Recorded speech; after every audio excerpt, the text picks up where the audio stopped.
ఈ రోజే డౌన్లోడ్ చేయండి. మీ ఫేవరెట్ షోస్ చూడండి.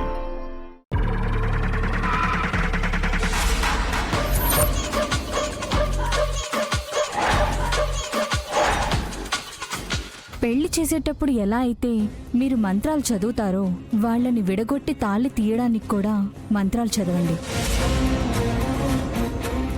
వేద మంత్రాల సాక్షిగా వాళ్ళిద్దరికి పెళ్ళయింది. మీకు వచ్చిన మంత్రమే చదవండి. అవే వేద మంత్రాల సాక్షిగా ఆ అమ్మాయి మెడలో కట్టిన తాళిని తీయించేస్తాను.